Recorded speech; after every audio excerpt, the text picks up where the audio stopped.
სახელმწიფო მამისათა და ძისათა და სულისაცემის. ჩემო ძვირფასებო ქრისტეს მიერ საყვარელო, დღეს მათეს სახარებიდან წავიკითხეთ მონაკვეთი. ამ იგავამდე უფალმა ანალოგიური მისდამაგვარი იგავი უთხრა ებრაელებს. ეს იგავია მევენახის, რომელიც რა თქმა უნდა ეხებოდა ებრაელებს და მოასწავებდა, რომ ებრაელები, ხურიები თავისი ამ გამოკიდებულების გამო არ იღებდნენ ქრისტეს ცნებებს, ქრისტეს ჯულს, განიდევნებოდნენ სარწმუნოებიდან და მათ მაგივრად იქნებოდა სხვა ერები და მთლიანად სამყარო. უხლობრივად შეიძლება განმარტოთ ეს იგავი, მაგრამ მოკლედ მოგახსენებთ ამ იგავის შინაარსს.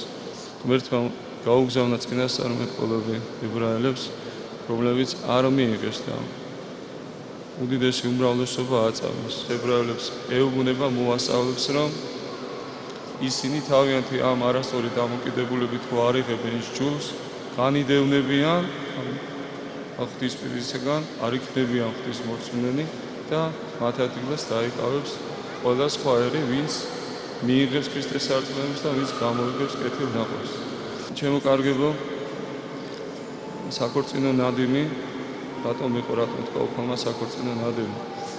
ერის ცხოვრებაში ადამიანისთვის საუკეთესო სასიხარულო პირობა არის, მომენტი არის, როდესაც ოჯახი ხდება და ქორწილი არის ამ დიდი სიხარულის გამოხატულება.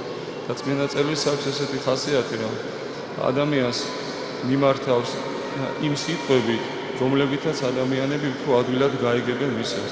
როცა უნდა ბრწყინვალების გამოხატულება, თქვათ, მიმართავს მზესავით ნათელი იყო თაბორზე, თქვათ, მოგეხსენებათ უფალი რომ გაბრწყინდა, უფრო მზესავი ბრწყინვალე იყო ხა. სად მზის სინათლე და სად უფლის ნათელი, მაგრამ ხვდებით, რომ ადამიანმა გაიგოს, სახის მეტყოლებით მიმართავს აი ამ ხერხს და აქაც ქორწილი იმიტომ მოიტანა წმინდა წერილმა, რომ ეს ძის ნადიმი მით უმეტეს და მით უმეტეს მეუფის ძის ნადიმი ეს არის ყოვლად სასიხარულო ამბავი და ეს ზუსტად უფალი რო გარდა მოხდა, რატომ მოვიდა დედამიწაზე, რომ ადამის ცოდვა გამოესყიდა, ადამი და მისი მოდგმა, ვინც იწმუნებდა შეიყვანა სასიკვდილოში. ამაზე დიდი სიხარული რა არსებობს, ხო? და აი ამ ნადიმზე, აი ამ სასიკვდილოში კიწოდა უფალმა და შენ ადამიანმა რომ გაიგო, რომ ეს არის ყველაზე დიდი, ყველაზე მნიშვნელოვანი, ყველაზე აღმატებული სასიკვდილი, ამიტომ შეადარებს ერთ-ერთი ახსნით, ამიტომ შეადარებს ქორწილს. და ამ ქორწილზე ბევრი არ მივიდა, პირველი მოწოდებულები საერთოდ ყურადღება არ მიაქციეს. მერე გააგზავნა მეორეთ მონანი და უთხრა, რომ ესე იგი თითქოს თხოვს ეხოწება, რომ მოდით უსხები ჩემი დაკულას და ყველაფერი გამზადებული მაქვს და მოდით და მაშინაც ყურადღება არ მიაქციეს და წავიდა ზოგი თავის სავაჭრო საქმეზე, ზოგი თავის რაღაც პრობლემის შესაძლებლად. და მერე უკანასკნელ მიავლინა ძეთვის და როგორც სხვა წინაწელს სხვა ადგილას წერია, მინისის ხოლო თუ იკდომან ძისათვის შემისა. ანუ უფალი გააგზავნა, რომ მოდით ჩემთან, მოდით და დაბრუნდით სასწაულში, მაგრამ თქვენ მოგესალმებათ, რომ უფალი ჯვარზე გააკეთეს. და ამის მერე კიდე მოციქულები გააგზავნა. იმ ადამიანების მიმართ, რომელმაც ჯვარზე გააკეთეს, მაინც დატოვა მოციქულები და გააგზავნა და უთხრა ისევ ებრაელებს. მაშინ ინტერესული ხადაგება მაინც ებრაელებზე მიმდინარეობდა და კი მოციქულები მთლიანად განიგზავნენ მთელ სამყაროს აქადაგებლად, მაგრამ ახლო მომენტში, ახლო მომავალში ჯვარცმიდან მაინც ინტენსიური ხადაგება იყო ებრაელებთან. ისიც არ მიიღეს და აი ამის შემდეგ გაიშალა მოციქულები და დაიწყეს ყოველი ხადაგება და მერე ახსნულდა აი ამდენი მოწოდების უარყოფის შემდეგ ახსნულდა ეს უფლის სიტყვებიც, რომ 70 წელს და ახლა 70 წელს როგორ დაანგრიეს იერუსალიმი უფლის წინასწარმეტყველება, რომ ახსნულდა ქვარზე არ დადგება, რომელი არა დაიღეს. ესე იგი რამდენჯერ მოუწოდა უფალმა წინასწარმეტყველების მიერ, იოანე ნათლისმცემლის მიერ თვითონ მოუწოდა, თვითონ ჯვარზე გააკეთეს, მერე მოციქულები და აი ამდენი უარყოფის მერე უკვე ეს დიდი საშიშიც მოვიდა. ბოლო შემთხვევა, როდესაც დაუძახა ყველას ბოლოს და გზათა მოგუძირთა, ვინც არის მომიყვანეთ და შემოვიდა გაიუსო ნადიმი და მოვიდა მეუფე და ნახა ერთ ადამიანს არ აკეთია საქორწინო სამოსელი. ესეც სახის მეტყოლება. ადრე დიდგვაროვანი, როდესაც ქორწილს იხდიდა, თვითონ ამზადებას ბრწყინვალე სამოსელს, ხალხი რომ მოდიდა და ვისაც არ ყოფილა შეიმოსებოდა და ასე საზეიმო ერთგვარი რომ ქონოდა. საქართველოს სამოსელი აქ არის, რა თქმა უნდა, წმინდა ცხოვრება და ქორწილზე მოწოდებული ვინც არის, ვინც მივიდა და ირწმუნა ქრისტეს სარწმუნოება, კი მიიღო სუფთა სამოსელი და სპეტაკის სამოსელი მიიღო, მაგრამ ამის მერე ადამიანმა უნდა გააგრძელოს, რა თქმა უნდა, სარწმუნოების შესაბამისი ცხოვრება. ადამიანს არ ჭირდება საქმე, ვიდრე მოინათლება. ჩვენ ვიცით, რომ საქმის გარეშე გავმართებით მარტო სარწმუნოებით, თუ ადამიანმა ირწმუნა, რომ ქრისტე არის ჭეშმარიტი ღმერთი, ყოვლადწმინდა სამება არის ჭეშმარიტი ღმერთი და ქრისტე არის ძეგლისა ცხოველისა, აღიარებს ამას, მოინათლება და ესე იგი საქმის გარეშე ყველა წოდები ეპატიება და იბადება ქრისტიანად. მაგრამ ამის შემდეგ აუცილებელია, რომ ყველა ის მოთხოვნა შეასრულოს, რასაც თხოვს სარწმუნოება.